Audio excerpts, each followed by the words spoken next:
They laughed when they told me. Consider it your gift to the bride and groom. My sister smirked, champagne glass lifted in triumph.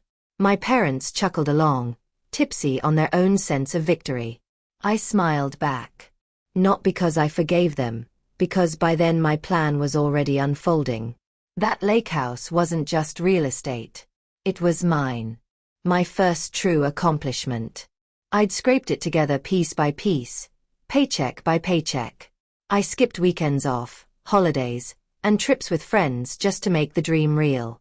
What I built with sacrifice, they treated as spare currency, a trinket to trade for my sister's wedding. She'd always been the favorite, the one they pampered. I was the reliable shadow, the one who carried the weight quietly. For years, I told myself that love required sacrifice, that patience meant loyalty. But patience turns sour when you realize the people you love are slicing parts of you away to fatten someone else's plate. The first sign was subtle. The property tax bill never showed up in my mailbox. Then the title company called, running a routine verification. Routine, they said, until I saw my sister's name where mine should have been. That was the moment the truth hit. They had sold my house. Without a word, without a warning. I didn't shout. I didn't collapse. I let them think I was stunned into silence. I listened while they bragged about the florist, the venue, the imported champagne.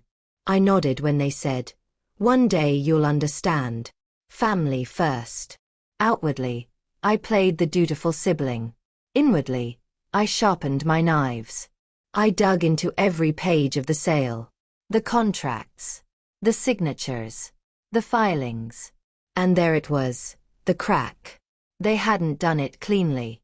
Corners cut, disclosures skipped, deadlines ignored. The house wasn't gone. Not yet. I hired an attorney. Not flashy, but precise. And instead of fighting in the open, I moved quietly. First, I filed a notice of title defect. Instantly, the property sat under a cloud. No buyer likes uncertainty. Second, I gathered proof, tax receipts, utility records, photos, evidence that I alone had carried the financial burden for years. Third, I petitioned to freeze the transfer on grounds of fraud. While my parents toasted their success and my sister daydreamed of her $230,000 prize, none of them saw the storm creeping toward them. The wedding came. Lavish, gaudy, dripping in excess. Guests whispered about the towering 7-tier cake, the string quartet, the melting ice sculpture. I wore a simple suit, kept my smile polite, faded into the background, until the reception. That's when the courier arrived.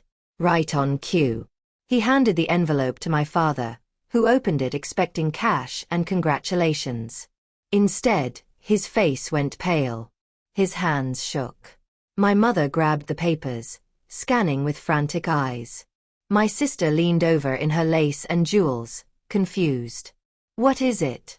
she demanded. They didn't answer. They couldn't. Because in their hands was the notice. The sale frozen, the funds under investigation, the buyer already pulling out. The $230,000? Gone. I didn't need to say anything, but I did. I lifted my glass and murmured, "Check your mail." Their faces shifted from arrogance to horror, and every guest saw it happen. Whispers spread like wildfire. The Golden family exposed as thieves. The fallout was swift and brutal. Vendors unpaid, deposits clawed back, debts piling high. My sister's marriage began under a shadow of disgrace. My parents tried to turn it on me, to call me vindictive. But the paper trail shredded their lies. Every manipulation unraveled. That night, they lost control, not just over me, but over the perfect image they'd spent years crafting. Do I regret it? Not for a second. They stole my home. I took their pride, their comfort, their carefully staged facade. The lake house is back under my name now. The water still glitters the same. The porch still catches the evening breeze. But I've changed. Because I learned that silence has a cost, and when the debt comes due, you can make them pay it back with interest.